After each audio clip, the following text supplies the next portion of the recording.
over 100 for every session so far. Wow, that's So no great. pressure. We'll know. We will know who the weak link might be. You're right. Yeah, thanks.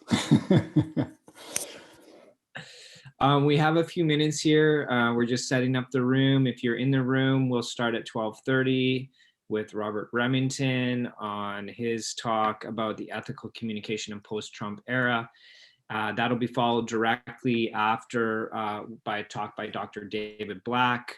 And then collectively they'll answer questions from the presentation. So it's going to be really good, great perspectives.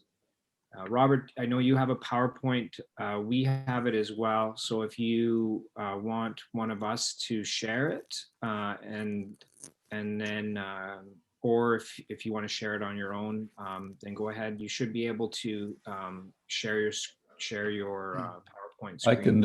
I could give it a try, but you know, I'm happy to have Glendora do it as well. Then I don't have to multitask.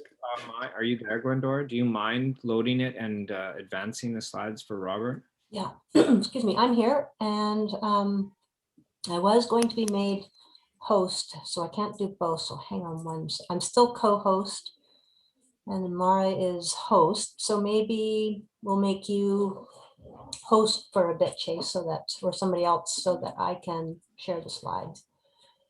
Sure. Now I saved them on my desktop. Now where are they? There it is. It's still, yeah, it's PDF, so it should be fine. Do you want to make Andrea host?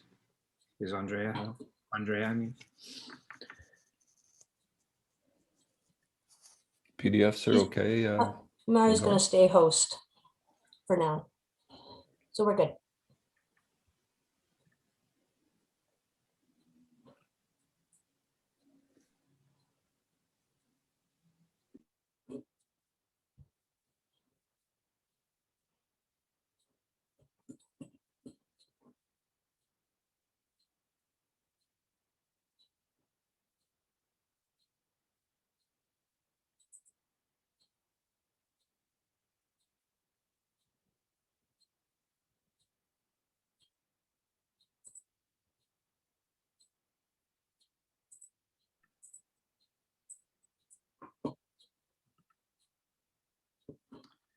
Hello, everyone, and welcome back. It is 12:30, so just to keep us on time, we'll start this next session. I'm really looking forward to this session.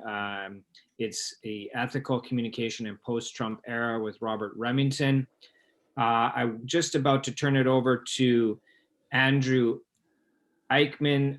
He is completed his graduate certificate in professional communications management at Royal Roads in 2019. And in fact, loved the experience so much, he decided to undertake his master's in professional communication. So he's currently in the process of writing his thesis, which looks at how members of parliament can use digital communications to better understand the needs of their constituents. In his professional life, he has spent over 5 years on Parliament Hill in Ottawa, working with different MPs to maximize their communications, and now works in communications at a not-for-profit. So thank you, Andrew, and I'll turn it over to you as moderator of this next 2 sessions. Thank you so much, Chase. To begin with, I just wanted to acknowledge that Royal Roads University is on the traditional lands of the Esquimalt and Songhees nations, whose ancestors have lived here for thousands of years. This land has been a part of the fabric of life of Indigenous communities long before Hatley Castle was built, and will be long into the future.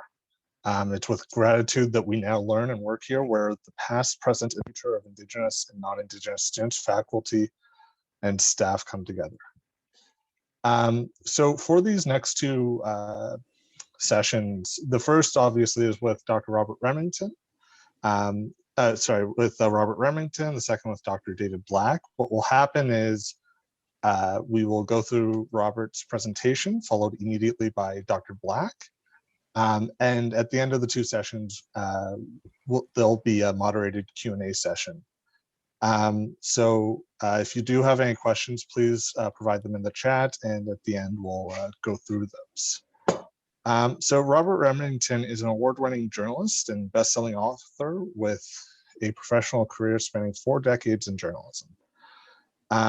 He's been a beat reporter, columnist, critic, correspondent, editor, documentary TV host, and much more. So with that, I'd love to turn it over to Robert, who will get us going. Hey, thank you, Andrew. Thank you very much. I assume you can hear me okay. That's great. Give me a thumbs up. Good. If we want to start that slideshow, I think Glendora has them for you. This is called Ethical Communication in the Post-Trump Era. And I just want to thank everybody for attending, because this is phenomenal to have the kind of turnout that we've had for this first Communication Ethics Conference. And the reason I salute all of you for taking an interest is that ethical communication, it has never been more important than it is now. We live in an era of fake news and bots and trolls and computational propaganda and conspiracy theories. And so never before is ethical communications so important. So welcome. If I could have that next slide, Glendora, thank you. Just briefly about me, I spent my career in journalism, and the most rewarding reporting I did, I think, was from post-conflict zones. I had the opportunity and privilege to report from Uganda, Kenya, Guatemala, sort of these sort of post-conflict areas. And the slide you see is 2007. It's in Canberra, which is one of the major slums in Africa. I think it's the second largest. There's 1 million people. This is in Nairobi. And this was just after the 2007 election in Kenya, where there was a lot of tribal violence. The election was between Mwai Kibaki, who was from the Kikuyu-dominated ethnic group, and Raila Odinga, who's from the Luals. And much of the violence that arose during this election was driven by social media. You've probably all heard of Cambridge Analytica. And we can talk about that a little bit later, but they are a data analytics company that they were involved in the Donald Trump campaign, and they're also involved in many other campaigns. And in 2007, they were working for the campaign of Raila Odinga. And what Cambridge Analytica does is they do micro-targeting, basically harvesting data from Facebook, and to create psychographic profiles of people through Facebook, and then targeting them with ads. So every time you like something on Facebook or other social media sites, you start to build an online profile of yourself. And if you happen to like hunting and trucks and country music, you're probably a conservative, or likely to be. And if you like lattes, ballet, and jazz, then you're probably a liberal. So these psychographic profiles can be built. And Cambridge Analytica was working, as I mentioned, for the Raila Odinga campaign, and they actually denied that they were taking part in the campaign, but there was an undercover operation by Channel 4 in Britain, where they had somebody pose as a potential client, and they had a principal of Channel 4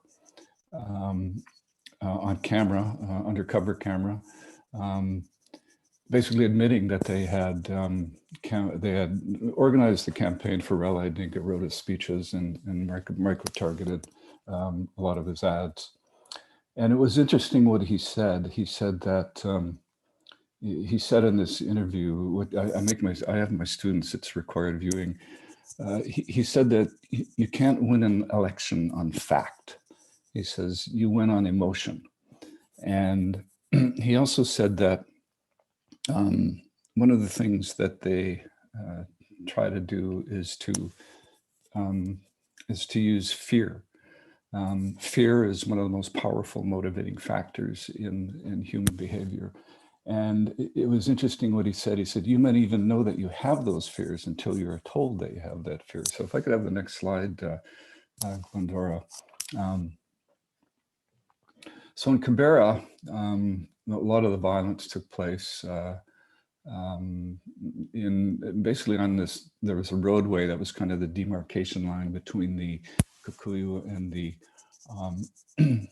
and the Luau, and in total in Kenya, after this violence took place, there were about 1,300 people killed, and about 6,000 people were displaced.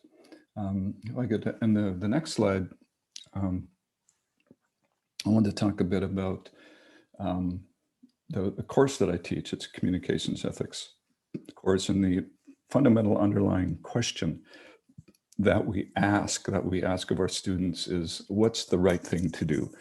And what we do is we look at case studies, and a lot of these are arising in real time. I have my students mine the public realm for news stories, and they have to identify ethical and moral dilemmas.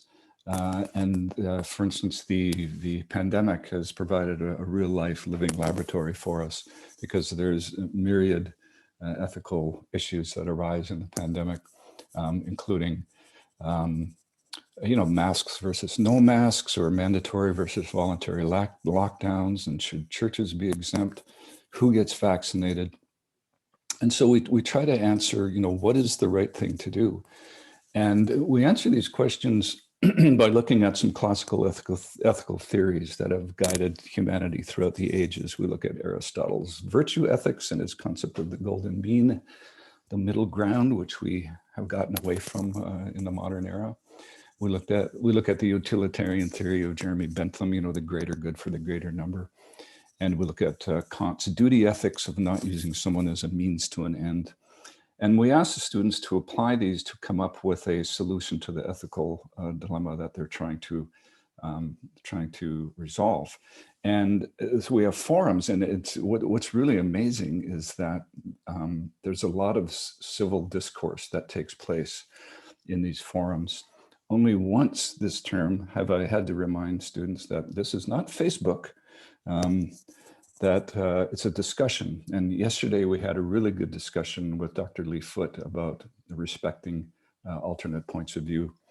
And so I think, as we move forward, we have to have civil discourse. And I think we're making some progress in our communication ethics course. And from what I see from the discourse from the students, the challenge is to how do we bring this to the rest of the world. And occasionally, I mentioned we talk about these classical ethical theorists, and sometimes we talk about political theorists as well. And the next slide will show you the front piece of a book that was written in 1651 by Thomas Hobbes. Thomas Hobbes wrote this book called The Leviathan. And Thomas Hobbes was an interesting character. His book, the Leviathan, talks about a state of nature, a state before civil society existed, before there was government. And he described it as a war of all against all. He said that humans were unsuited to democracy and politics. It was too complicated. It was too messy. This is the direct opposite of what Aristotle told us. And he said that humans can overcome their primal instinct of fear by embracing a figure of such power and strength that resistance is futile. It's kind of like the Leviathan in the book of Job, this mythical sea creature that was so big and so powerful that it was impossible to fight the Leviathan. In the state of nature, he's when he talks about a war of all against all. His famous quote is that in the state of nature, life was solitary, poor, nasty, brutish, and short. And he said, we lived in a state of constant fear. He was opposed to protests. He believed that we had to obey authority. And as I look at the Leviathan and tell my students about it, it speaks Donald Trump to me in volumes. And if we could have the next slide, I mean, Donald Trump used fear very, very well. He said, you know, like Hobbes' state of nature, where human lived in constant fear of violence and death, Trump used fear to propel himself all the way to the White House. He was fear of socialist Democrats out to rob Americans of their liberty, and globalist parasites and roaming bands of Antifa liberals. And he successfully offered himself as a modern day Leviathan. He didn't write a book, he had a slogan on a hat. And he said, I'm the only one who can fix it. And people ran to him in droves. And I'd like to, at this point, just diverge a little bit. On the next slide, I wanted to tell you about my great-grandfather's grandfather. And his name was Oscar Remington. And this may be a photo of him. This is a photo that we have in our family collection. We really don't know what he looked like. But we think this is him. But so we didn't know we didn't know what he looked like, but we did know an awful lot about him, as you can see in the next slide. I found out that he was and we knew this in the family, that he was in the U.S. Civil War. He was a member of the 1st New York Dragoons, which was a Union cavalry regiment in the U.S. Civil War. They got their recruits from upper New York State, not so far south of Buffalo, where he was from. And I could tell, you can tell this is casualties of officer and men, names, post office addresses, and the documentation from the Civil War and military history in general is quite exhaustive.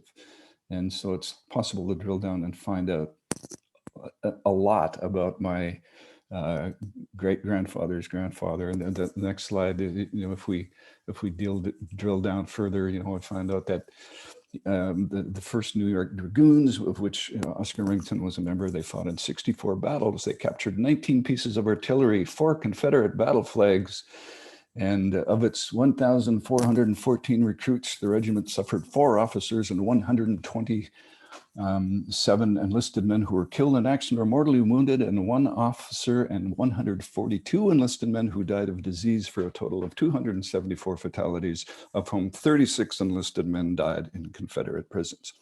What does this have to do with Donald Trump and communication in the post-Trump era? I'm going to get to that in a second, but you know, we can drill down in this, and we can actually find out every single battle that the 1st New York Dragoons was in. They fought in a number of important battles in the Civil War. One was the Battle of Cold Harbor. It was 1864. It was one of the final battles of the Union Army of the Potomac, led by the Union Army General Ulysses S. Grant against Robert E. Lee's Army of Northern Virginia. The 1st New York Dragoons also fought at the Battle of Appomattox Courthouse in Virginia. And this is one of the last battles of the Civil War. It's where the Confederate General Robert E. Lee surrendered his Army of Northern Virginia. I also know that my grandfather was transferred on March 16th, 1864 to the Veteran Reserve Corps. This was for soldiers who had been unfit for active service on account of wounds or disease contracted in the line of duty. And I know he was discharged on June 29th, 1865 at Washington, D.C. And American military history is easily traceable. And in the next slide, you know, I even found letters and maps. The letters are unbelievably poetic. they had a certain way of writing back then. And nobody was corrupted by social media. People took time, and they took time to write these beautiful letters. And there was no Google Maps. They hand drew maps, and these are correspondence from a major Abel LaForge, who drew hand-drawn maps. He wrote a diary, and it's in the possession of his family. And you can see here in the left center, it mentions Manassas Gap, and below that you can see Bull Run. And if you know nothing about the U.S. Civil War history, you probably may have heard about the Battle of Bull Run. And the next slide, this is of the Richmond, Virginia area, and he talks about it. It shows how Appomattox, the road to Appomattox, where the last Civil War battle ended. And the next slide is my great grandfather's grandfather, his gravesite. This is in Alfred, New York. It shows that it was in the 1st New York Dragoons, 1839, and he died in 1908. Which brings me to Donald Trump. In the next slide, I wanted to show you this. This is Donald Trump teeing off at the opening of his golf course, Trump National Golf Course in Washington, D.C., which is actually across the river, the Potomac River in Virginia. And in the next slide, you'll see that on the course between the 14th and 15th tee, 15th hole and the 15th tee, he had a stone pedestal built with a flagpole at it, and he had a plaque placed on the pedestal. And if you zoom in on the next slide, you'll see what the inscription says. It says, "Many great American soldiers, both of the North and South, died at this spot, which he called the Rapids on the Potomac River." And he said the casualties were so great that the water would turn red, and it became known as the River of Blood. And like so many things Trump, it is all a fable. You notice the family crest at the top of it. If we could have the next slide, we'll see on the right is the Trump family crest. And you can notice on the left that it bears a striking resemblance to this crest. And the British take matters of heraldry very seriously. And the crest on the left was granted by British authorities in 1939 to Joseph Edward Davies. He was the 3rd husband of Marjorie Meriwether Post, who was the socialite who built Mar-a-Lago, where Donald Trump, his cherished getaway, where he currently lives. And what's interesting is that the name Trump on his coat of arms replaces the word integritas, which is the Latin for integrity. So I'll just make no comment on that. Trump replaces integrity in his family crest that appears to be borrowed, and he's been accused of plagiarism of it. So the next slide, back to this River of Blood here. There was no event that actually took place on that site. There was a minor incident, well, not minor, 2 soldiers were killed by citizens in 1861. I don't know the details of it, but it's the only Civil War event that actually occurred at this site called Lowe's Island. And there was a crossing from this area of Confederate soldiers. A large contingent of Confederate soldiers, 4,500 of them, crossed the Potomac River on their way to Gettysburg. The crossing took 2 days in 1863, but no fatalities were ever recorded. Now, in Donald Trump's defense, there was actually a battle that took place about 50 miles upriver, and it was called the Battle of Ball's Bluff. Yes, that was it. So he was asked about this. He said, well, all these historians, there's a video of him on YouTube, you can look it up, and they said there are all these historians that said that it never took place. And his response was, well, this is a prime site for river crossings. He said, so if people are crossing the river and you happen to be in a civil war, I would say that people were shot, a lot of them. And when the historians, was pointed out that historians disagreed, he said, well, how wouldn't they know that? Were they there? And so like many things, there was this fable. And I thought to myself, somebody who plays so loose with the facts of something as sacred as American military history, nobody's going to vote for him, and how wrong I was. And the next slide, we can see that this escalation of his misleading claims, this is during his only during his presidency. So the river of blood didn't factor into this. And according to the Washington Post fact checker, and we will get into in a minute who checks the fact checkers, but according to the Washington Post, Donald Trump made a lot of false or misleading claims. In the next slide, the New York Times, how does he compare to Obama? In the first 10 months of the year, according to their tally, Trump told nearly 6 times as many falsehoods as Obama did during his entire presidency. And since he left office, in the next slide, since Trump is out of office, you can see that fact checking still goes on.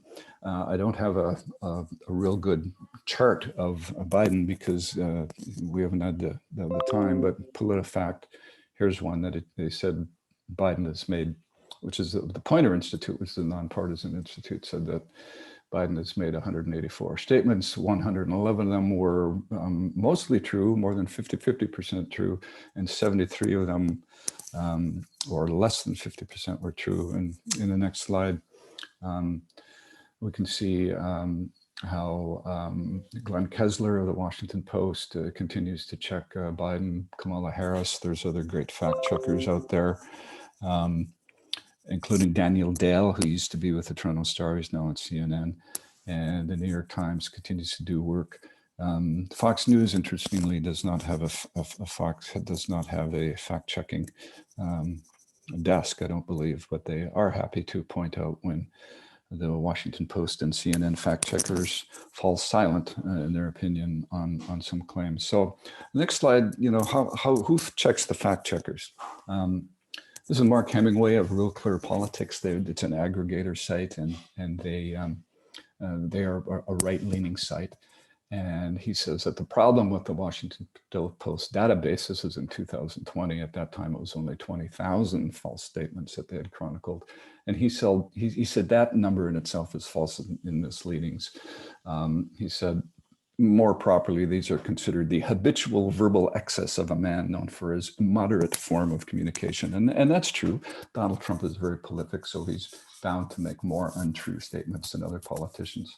And then the next slide, Mark Hemingway says that the Post has transformed thousands of nits it would like to pick into a cudgel of talking points to be used against Trump. And they said that no one knows that they're going to comb through such an exhaustive and tedious list. And he makes a point that, if Donald Trump makes the same falsehood and repeats it 100 times, well, is that one falsehood or is it 100, right? So he's not a fan of fact checkers, but he did say, however, I long said that if you must rely on a fact checker, and I don't recommend it, the Washington Post is the best of the bunch. So let's have a look at the next slide. In the next few slides, we're going to go through this rather quick because I want to get David Black up here, and we want to take some questions at the end. So this is just on his Twitter account when he first signed on, the first tweet he made. The next slide will show you, I believe this one is the catalog of slides. If we can just get the next one over. Oh yeah, so it escalated in 2012 after Obama's election victory. And the next slide, please, just shows a graph of how in 2016 there was a spike leading into the election, then it dropped off, and then he really ramped it up in 2019 and 2020, up to almost 1,400 tweets a day by the time it was cut off by Twitter and Facebook. And then the next slide.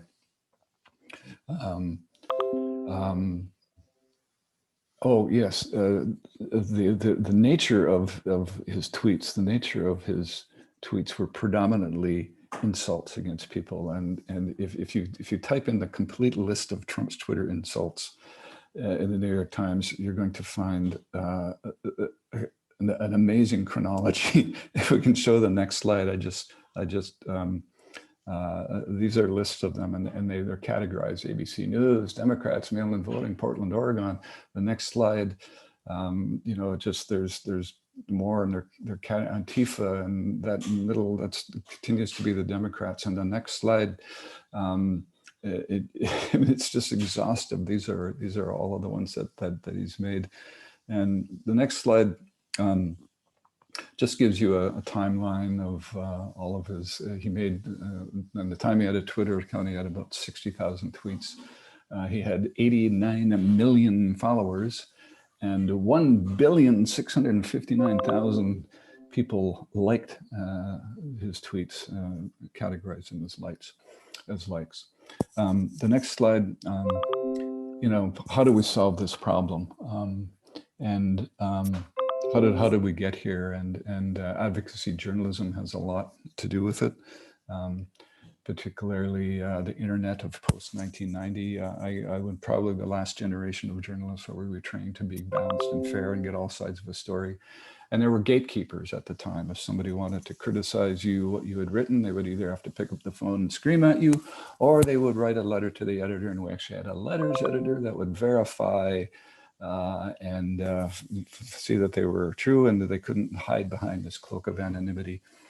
And then with social media came the rise of tribalism, of course.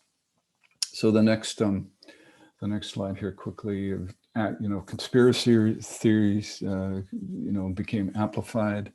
And the next slide, you know, 2020 was the year of the pandemic, but among communicators, it's also known as the year as the infodemic, because we saw the rise of QAnon and Parler and One American News Network and some of these sites that were spreading conspiracy theories. And the next slide, I'm cognizant of the time here. What are some of the solutions? Well, fact-checking is one area that we can improve it. There is an international fact-checking network. They have a code of principles. The next slide will actually show you what the code of principles are. And this is all well and good if we can get people to sign on, but is anybody really going to care? Well, we'll have to find out. We have to try.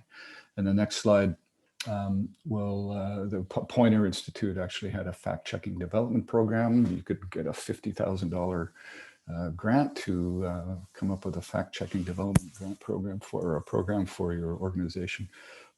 And the next slide, when all these things don't work, what other strategies can we do to stop the spread of disinformation and fake news and conspiracy theories? Well, you can always do this.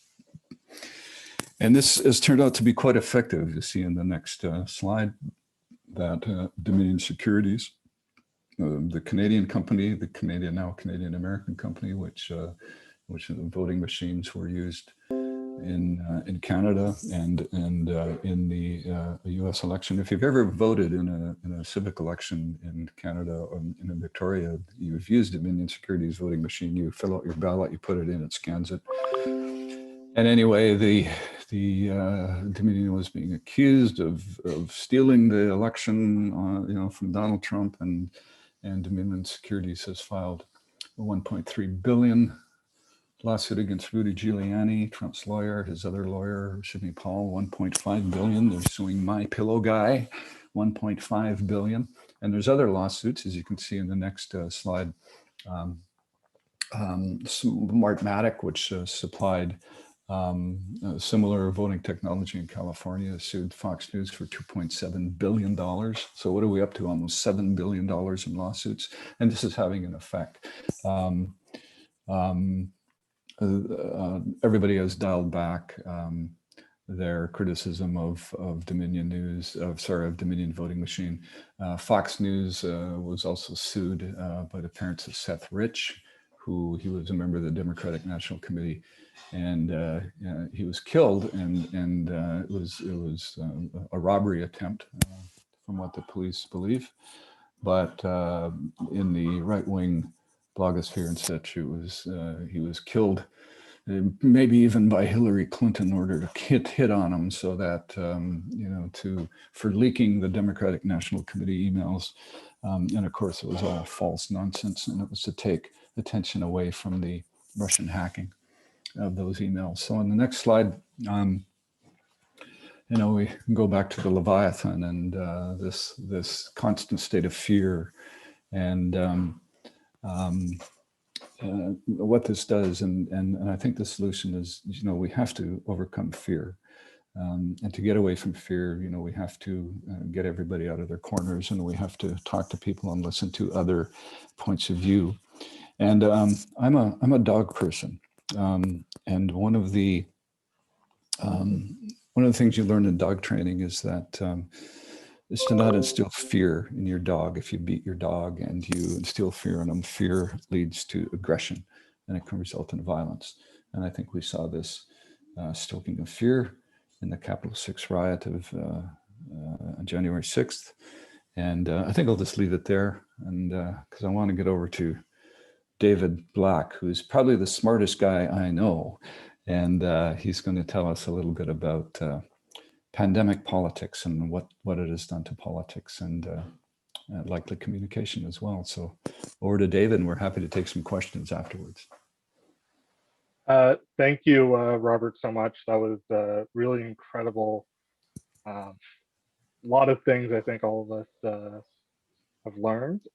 Again, please feel free to send your questions in via the chat box, and we'll be monitoring those, and we'll have that at the end.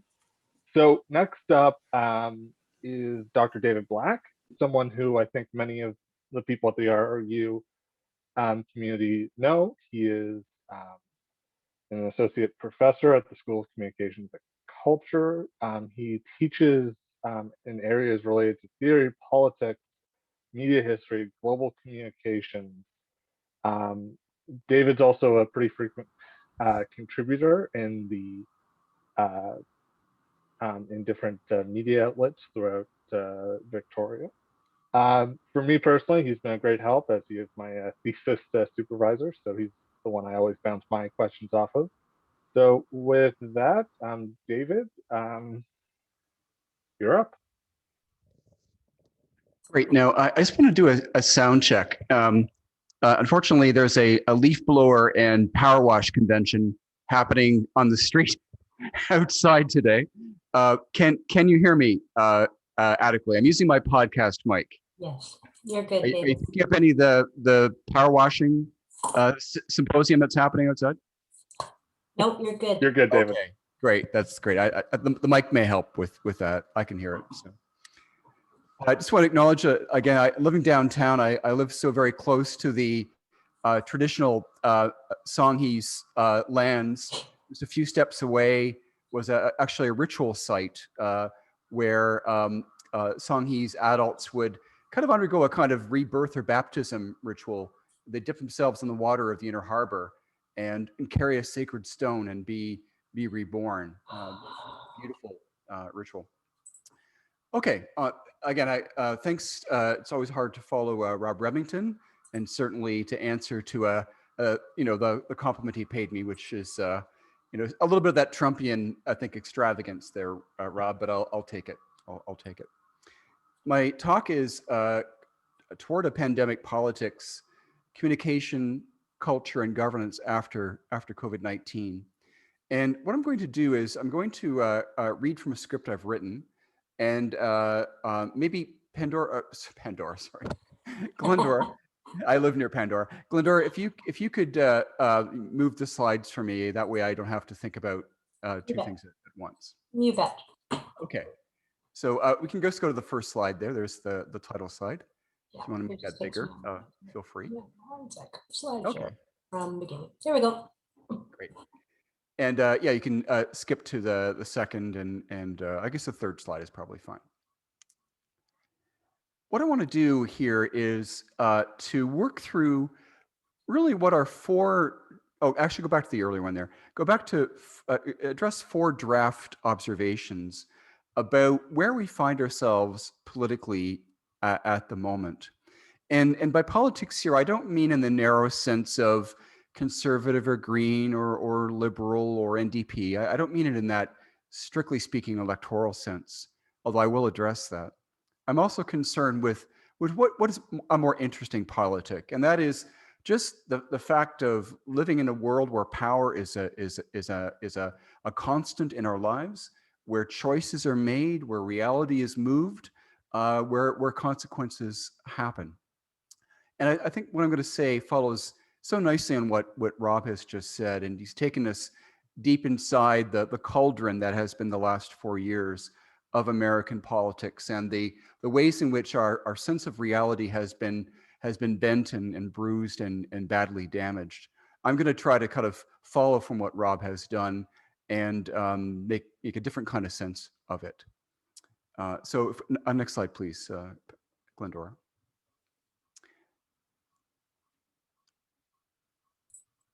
Sorry, it's loading slowly for me. Oh, Just hang okay. on one sec. Yeah. Screen. I'm just going to take it off full screen for a second. Sure, and I can get started. That's fine. So my first observation is on the nature of politics itself. And the basic premise here is that politics has always been ethical. It may seem like one of those rhetorical party tricks that speakers use at the opening of a talk, where they make a mild joke to lighten the mood. You can move the slide ahead there, Glendora. To lighten the mood and put the audience at ease, to say that politics has always been ethical. I mean, this is a conference on communication ethics, after all, and a speaker might be forgiven for starting with some humor, given the gravity of that theme. When we think of politics, we think of elections and policy, talking points and scandal. We think of the high drama of a national crisis and the low comedy of a late-night comedian's political satire. We don't think of ethics, really, but we might, albeit grudgingly, admit that, as with any category of people and in any profession, many of those in the political class are of good character and want to make a difference. And some, be they forklift drivers, professors again, or professional politicians, are not. Yet when you think about it, all politics is really about values. It doesn't matter who you vote for or what ideology you might espouse. It doesn't matter if certain policy themes, abortion or the environment, taxation or healthcare, animate you.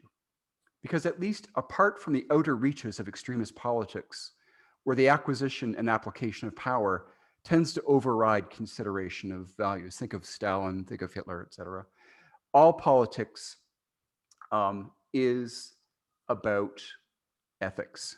I go here to, and Rob quoted Aristotle, I go to what may be the first significant piece of writing on ethics in the Western tradition, and that's Aristotle's Nicomachean Ethics. And Glendora, if you could just move that ahead a little bit. And then the next slide, please. Aristotle said, in speaking about the good, the kind of the moral dimension of life, even if the end is the same for an individual and for a city-state with respect to the moral dimension of life, that of the city-state seems at any rate greater and more complete to attain and preserve. For although it is worthy to attain it for only an individual, it is nobler and more divine to do so for a city, a nation or a city-state. That's the Nicomachean Ethics. Nicomachus is believed to be Aristotle's son, so it's a tribute to his son.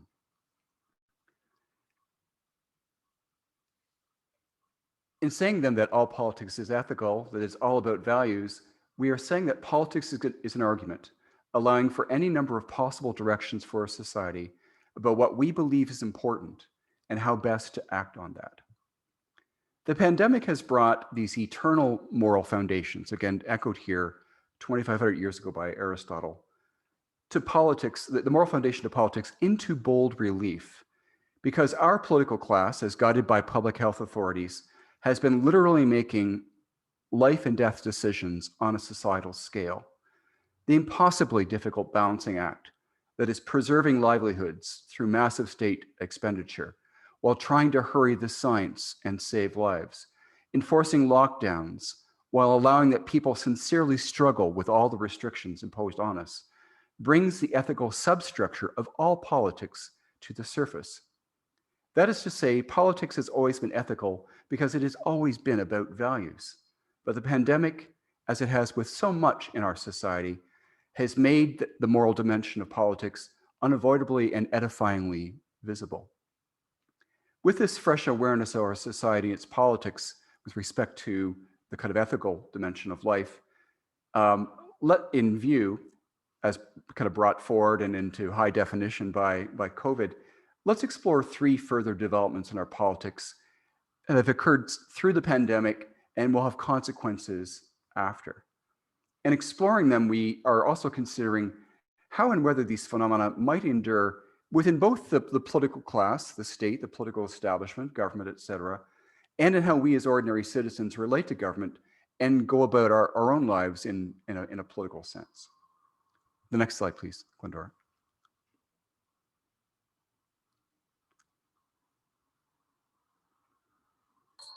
Sorry, having technical difficulties again. That's okay.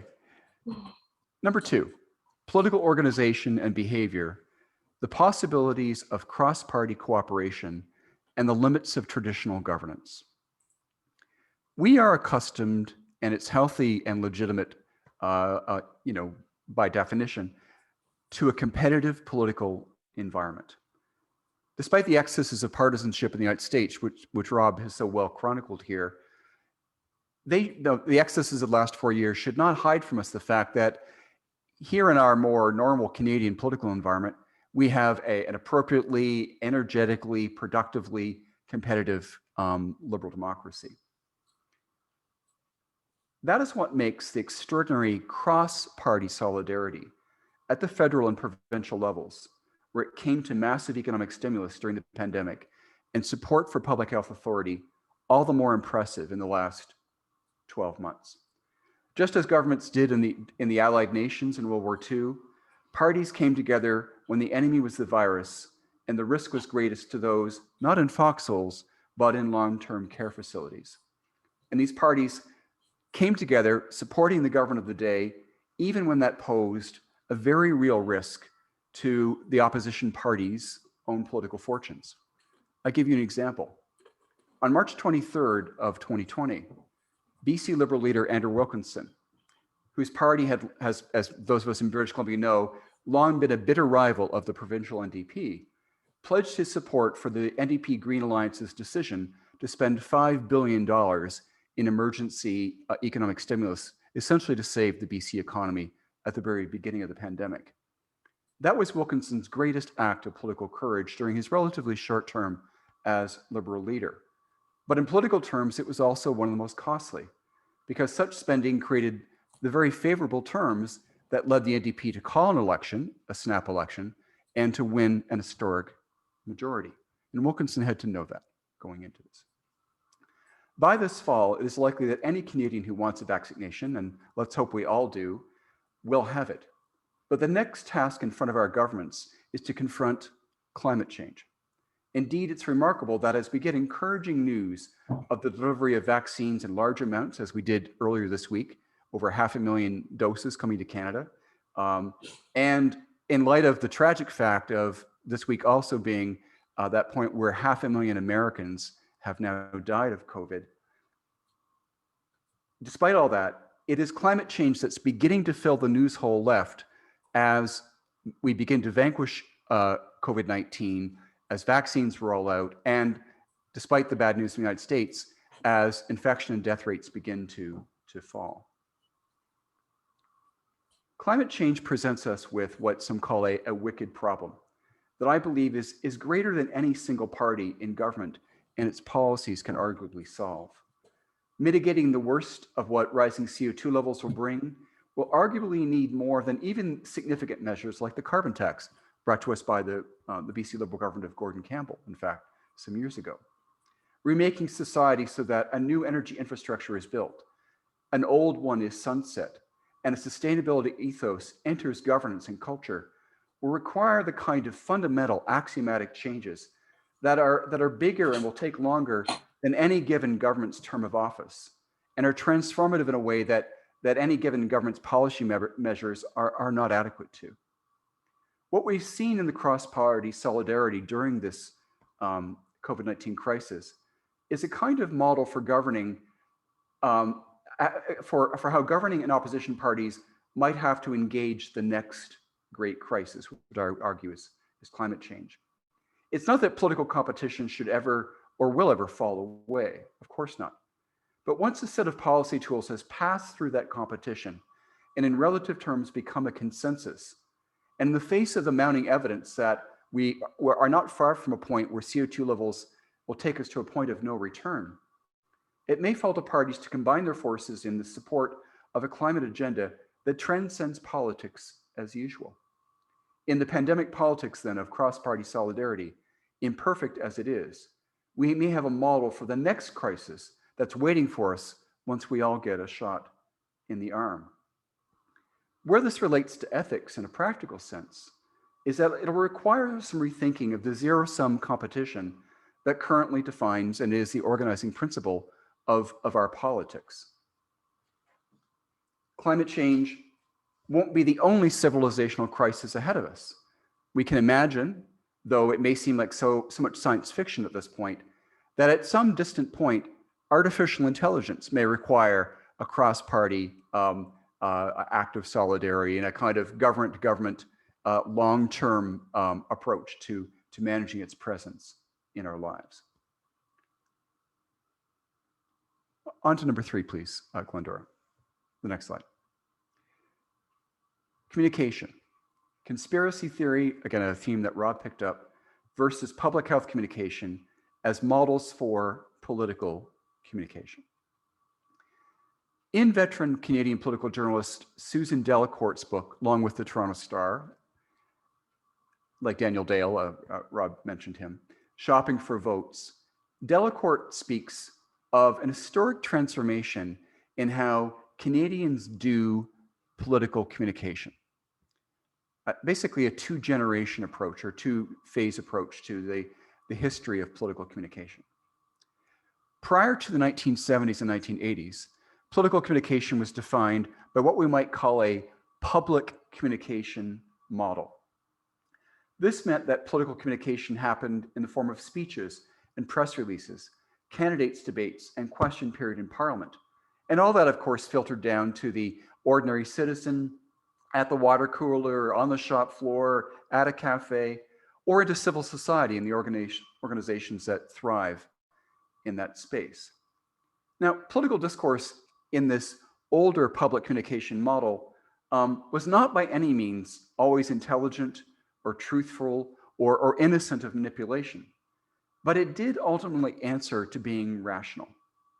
That's because it was organized as a dialogue between the political class, organizations, and social movements in civil society, and the average citizen, one in which rationality was a constant standard to which such speech could be held accountable.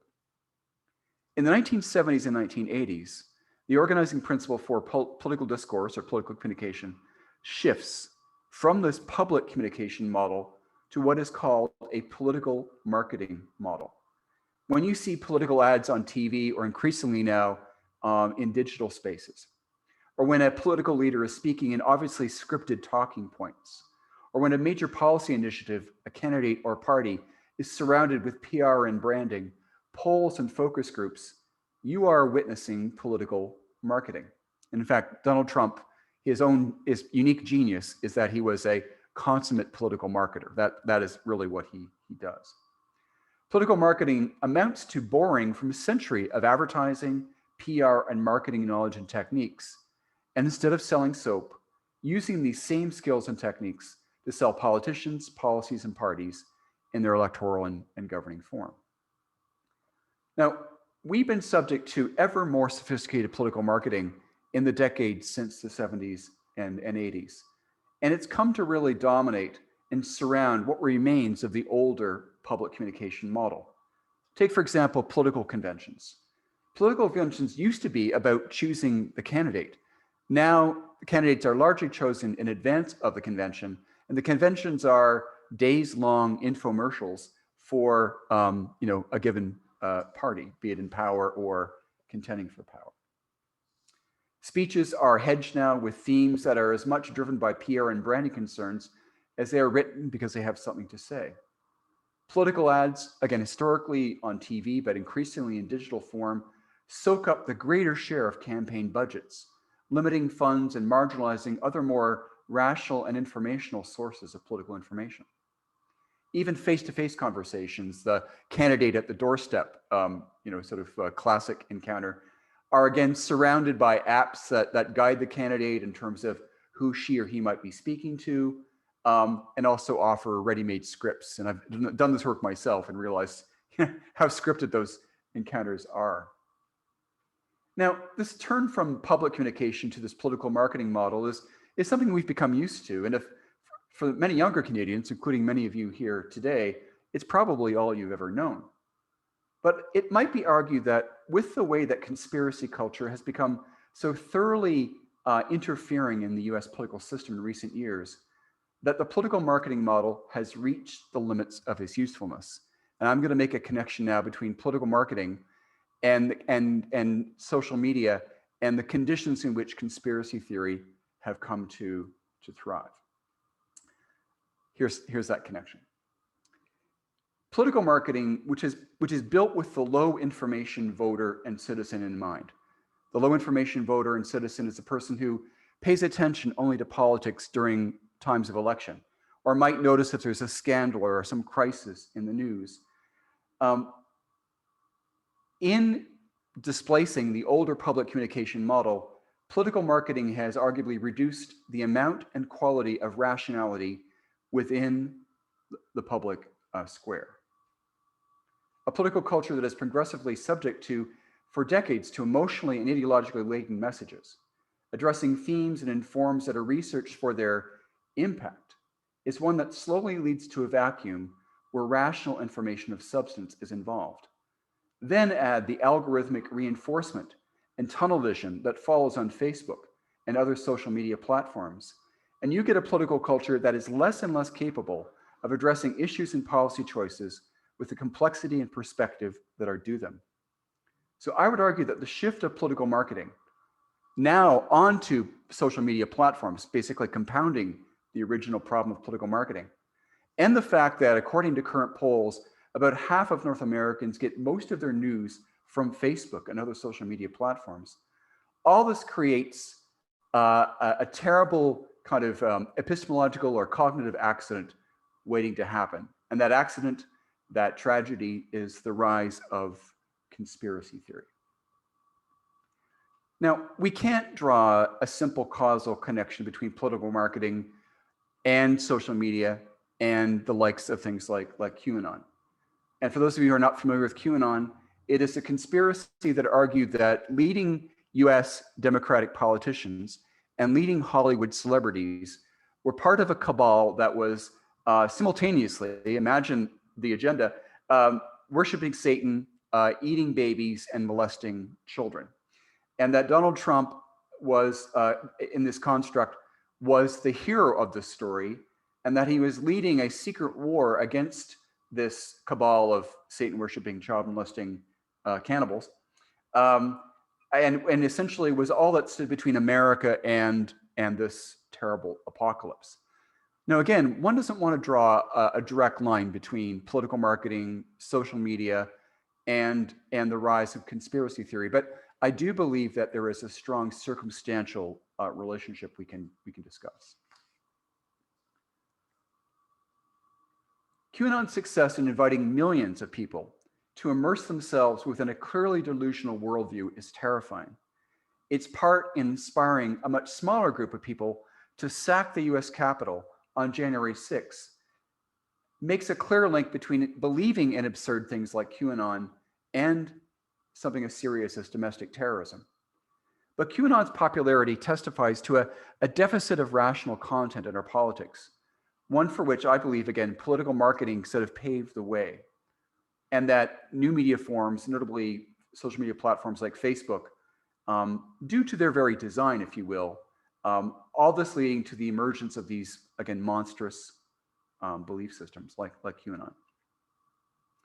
Now, in this last year, and of course, conspiracy theory is very ancient, but it is kind of newly present to us, we have an entirely different model of political communication, or I should say of public communication in front of us.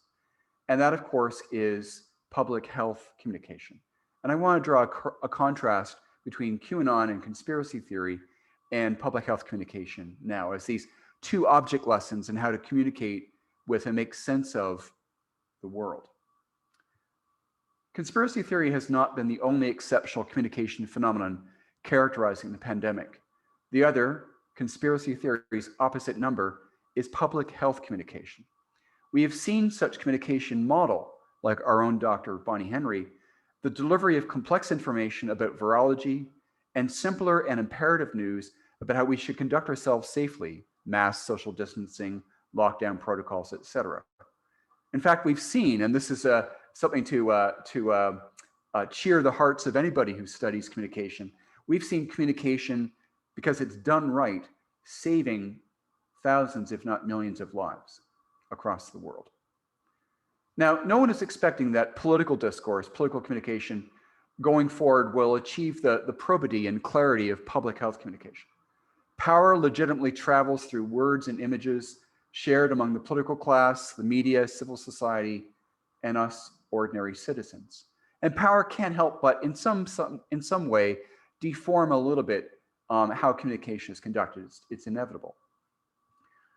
But that said, if we look out onto a political environment that has been so damaged by, I would argue, generations now of political marketing, by the new phenomenon 10 years now in the making of social media, and by, I would argue, these conditions creating the new power of conspiracy theory as a kind of fact in how we do politics and live our lives, I see in public health communication a model and a way out for us, a kind of an opposite number, a different kind of choice, one that celebrates the power of rationality as communicated, not to lead people to delusional acts like the sacking of the Capitol, but to, in fact, save lives. The lesson here then, with conspiracy theory on one side and public health communication on the other, is to rethink political communication on terms that reject the first and borrow from the second. We've had in public health communication a vivid example of what rational, evidence-based information can do. It's not that political marketing is going to disappear, but I think a year of watching doctors and scientists speak calmly to us and simultaneously observing the terrible things done in the name of conspiracies makes the return to the political marketing model and to its more recent dependence on social media less likely. A post-COVID politics that makes a virtue of quality information and more rational delivery seems an attractive alternative. Next slide, please, Glendora. And again, the next. And again, the next. And I think one more after that. There we go, that's good. Okay, now we're going to get into, this is my last section, and I want to take this to another level entirely. The problem of reality.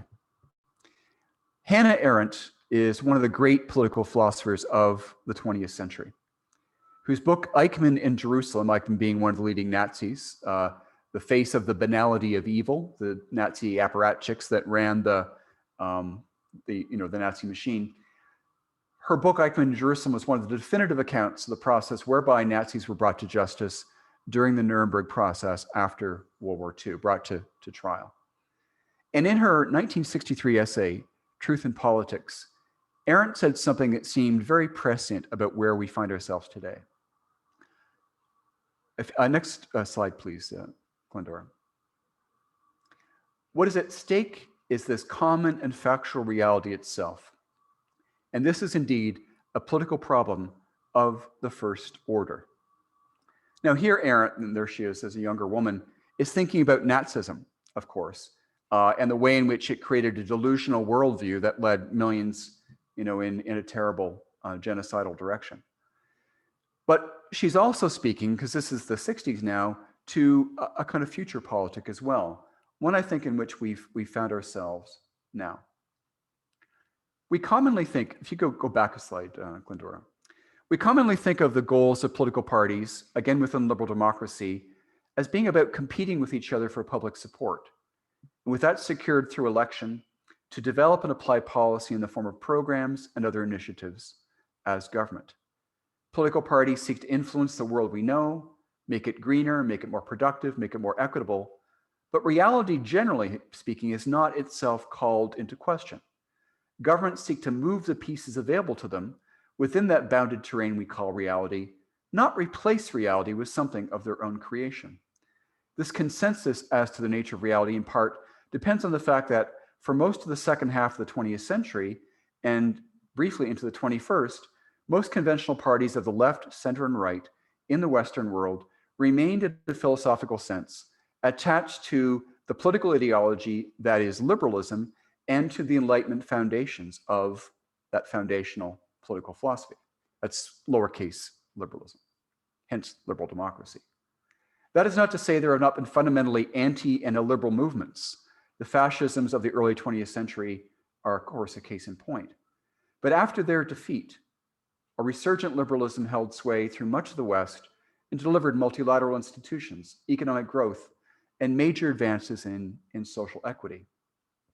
Returning to our previous theme relating to conspiracy theory and how it's been woven into our COVID plague year and recent politics, we may see in these bizarre and paranoid constructs, reptile people, space lasers lighting forest fires in California, and again, worst of all, QAnon, evidence that the upper strata of how we define the political has changed. While politics remains always that familiar and healthy competition amid different ideological outlooks and the policy ideas that follow, something has changed recently that reminds us of the prescience of Arendt's quotation. That is, political competition has moved to a level where reality itself is the object of struggle.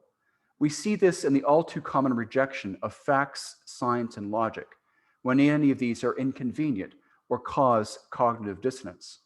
We see this too in the commodification of the everyday data of our lives, as is necessary to the business model in social media platforms, a phenomenon powerfully captured in Shoshana Zuboff's work, Surveillance Capitalism.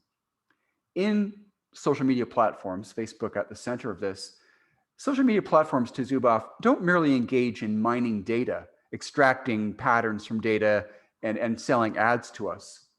Rather, they are reality mining. They're taking data that we generate through endless numbers of everyday tasks. They take up that data, they use it, of course, to sell ads to us, but they also create an environment where behavior modification and kind of propaganda, in fact, are all too common. A conclusion now. Toward a pandemic model of politics. We can speak to four themes here. Sorry about the numbering here. If we pull these observations I've just made together into a kind of formula for where we're going politically, I have, again, four closing points. We like to think of rogue states and international actors as being our greatest enemies. You think of Russia or a rising China, for example, as posing problems to the kind of Western view of the geopolitical order. But I would argue that these developments that we've observed here show us that we ourselves are our own worst enemies politically. Rethinking how we conceive of, communicate, and do politics, and being willing to break with traditions and models that are no longer adequate to the occasion, are better than any treaty, weapon, or political tagline in protecting us from the dangers in the world. Number two, complexity is and remains, I think, one of our greatest political problems. And making the world coherent and manageable amid that complexity will become an ever greater societal burden going forward. Hence, things like building cross-party solidarity and an ethos of cooperation when we meet with problems that governments themselves are not big enough to properly engage in their traditional ways. Third, amid the seductions of conspiracy theory and magical thinking in general, we need to fall in love with facts and truth again, going to the fact checking that Rob was speaking to. And remember that we are children of the Enlightenment. Political communication that looks to the lessons of public health communication is a place to start. And lastly, amid anti-Enlightenment trends and surveillance capitalism, reality itself is the next political arena. It's the next level politics. And we need to find a way, as people who believe in the possibility of social construction, to speak to the qualitative texture of reality, to our collective ownership of it, and not to have it hijacked by bad faith delusion and by commercial gain. So with that, I thank you for your time and your patience, and look forward to some discussion. Thank you so much, David. It's always so interesting to hear you speak on these topics because you're just so well prepared. So we have about, I think, 15 minutes for for some of the questions you've been asking. And we'll try to get to as many of them as we can between Robert and David. So to start off, probably Robert, but also David, feel free to add comment. Canada is very much tied to the culture and economic impact of the states. Do you see any indication that Canada could exist and distinguish itself above its southern neighbor? In terms of social media and politics, yeah. I mean, I think David alluded to this. So we have a much stronger social safety net. Northrop Frye referred to Canada as a nation of accountants. So we have, and I think that speaks to us.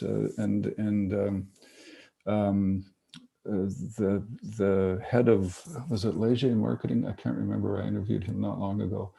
And his overall theme when he analyzes political trends in Canada is that we are somewhat immune from extremes. We will occasionally flirt with extremes, and we have in the past, but we eventually would come back to the middle, to the big, bland, boring middle that Canadians are known for. And so I think the stronger social safety nets we had, I think David talked to that as well. I think it insulates us, somewhat. The U.S. has stronger codified free speech, where we have hate speech, so that protects us as well. So I think we're certainly not immune. But we are insulated, I think, somewhat. Maybe David would like to add to that. I'm not sure.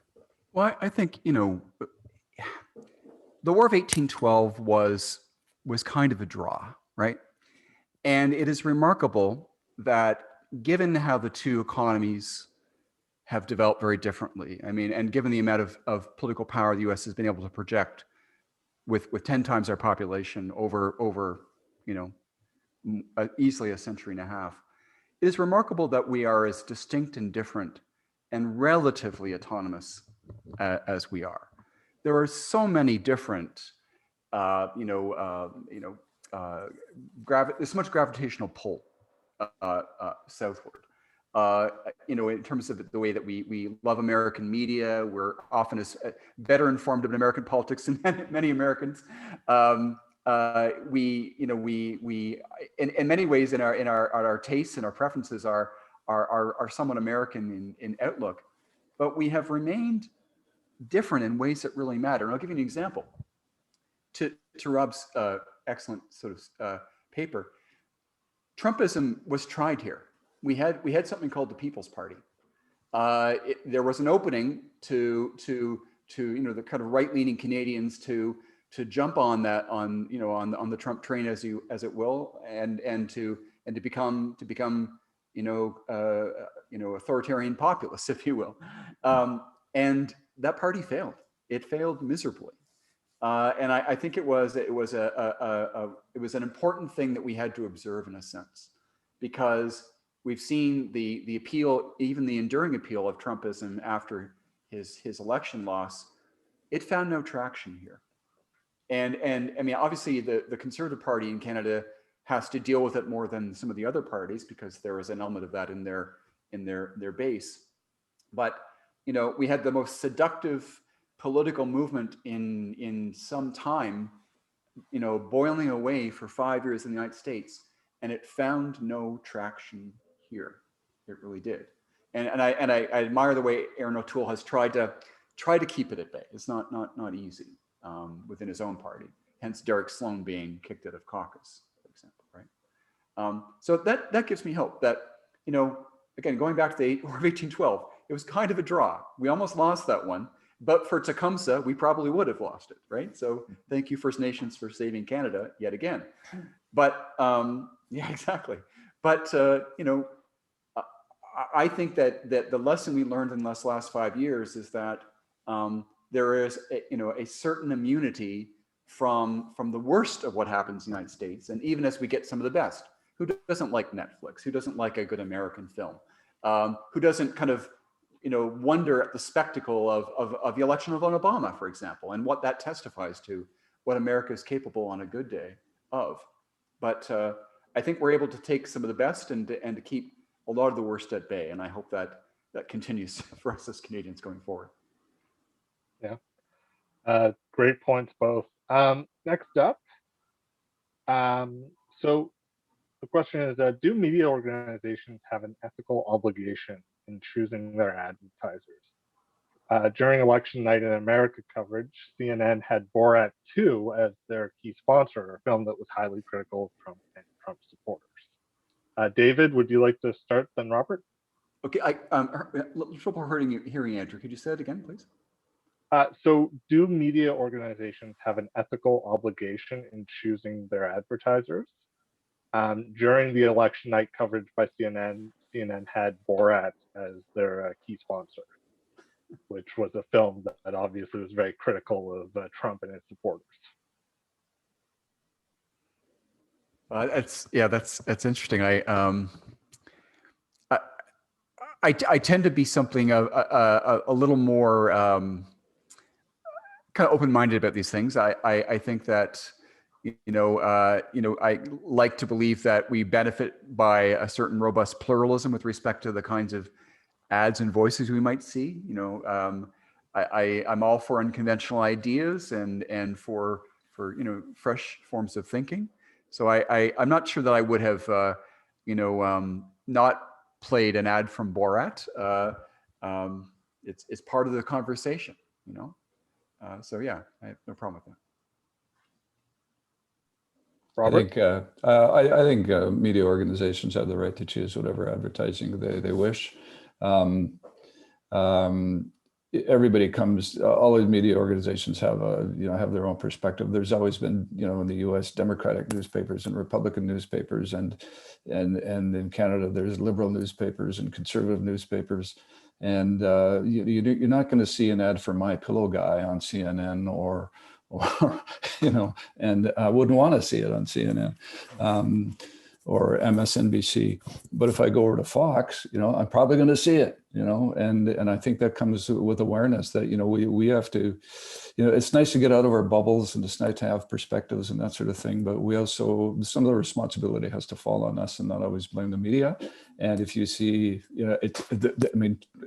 tremendous that you notice that, that they had, well, they've got Borat, this just reinforces their what they're all about. If you would go to Fox News, you'll see My Pillow Guy and you'll see exactly the same thing. So it's up to us as the viewers and as the consumers to take a little responsibility and to be able to distinguish that as well.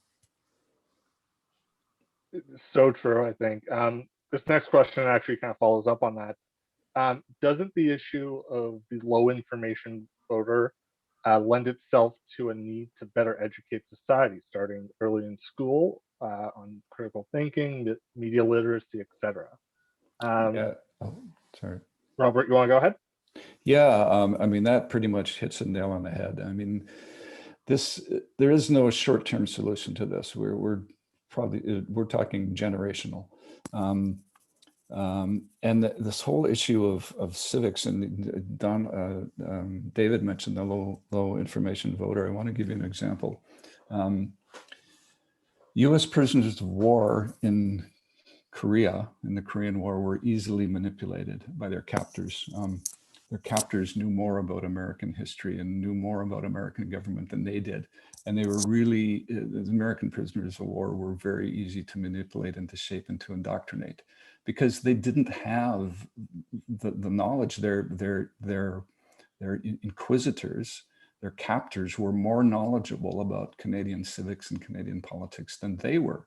And they were very easy to convince that the American way of life was bad and our way of life is good, and American politics is bad and ours is good. And as their captors said, we didn't have to we didn't have to re-educate them. We just had to educate them.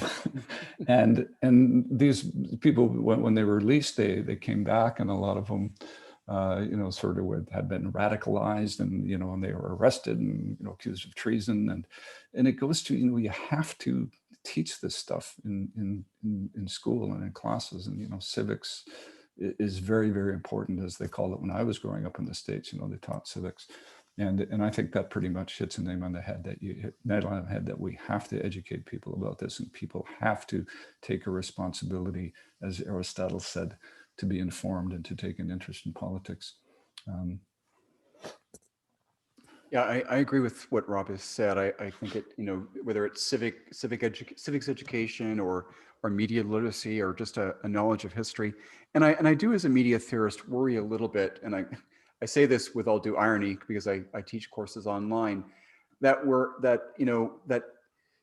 speed of delivery or bandwidth is not synonymous with depth of learning necessarily.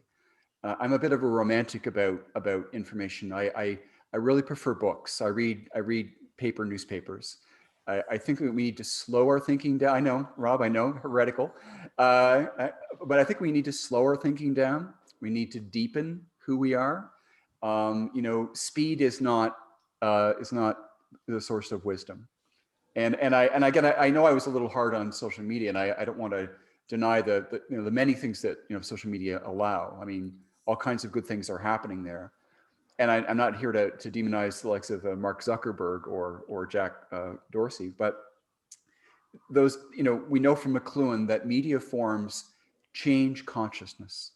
They really change both who we are and, by extension, the ways in which our cultural environments are built.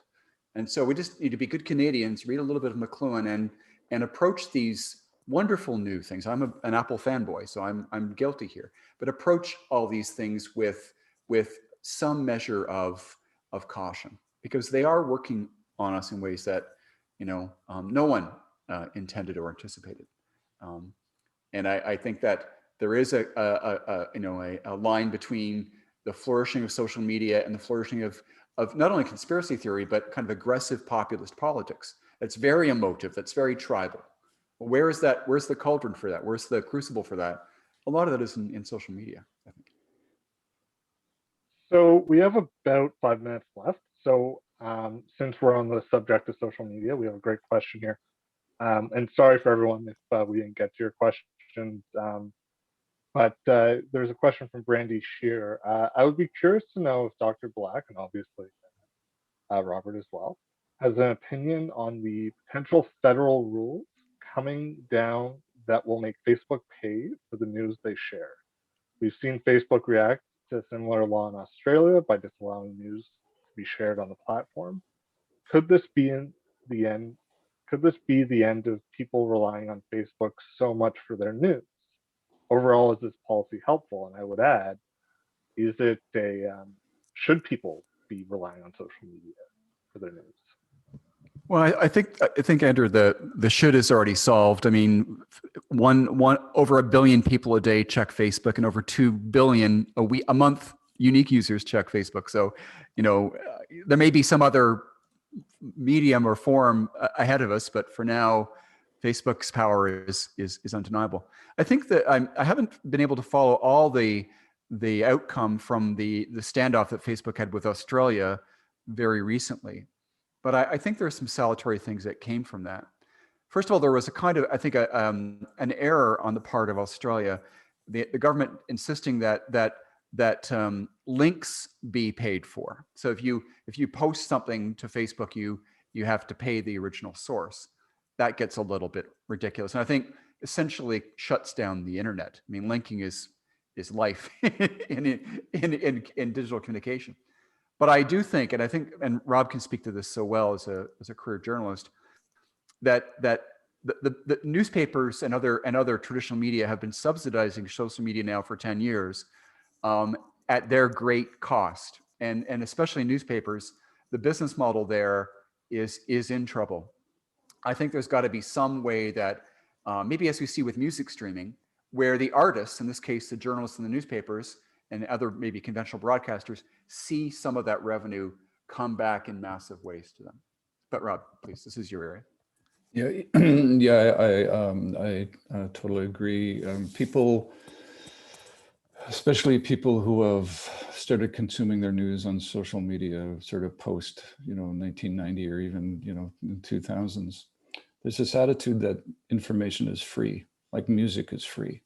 And it's not. Somebody has to do that work. And a lot of the great newspapers, the great newsrooms, even broadcasters, their newsrooms are hollowed out. So there has to be a way to get some of that revenue back into the pockets of broadcasters and newspapers.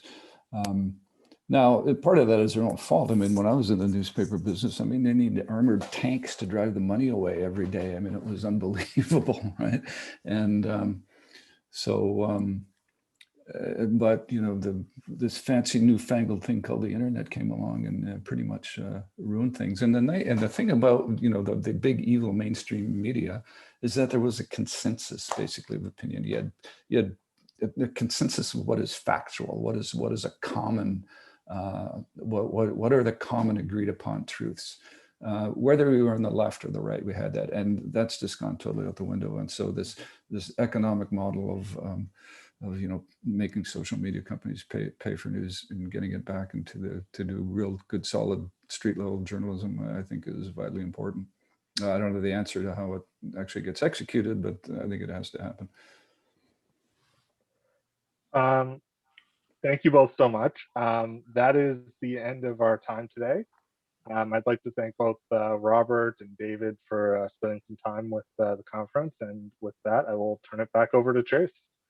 Yes, thank you, Andrew. An amazing job, Andrew. Lots of really good questions and complicated timing there. And to David and to Robert, thank you so much for your insights. I honestly think you both should be writing books on this topic.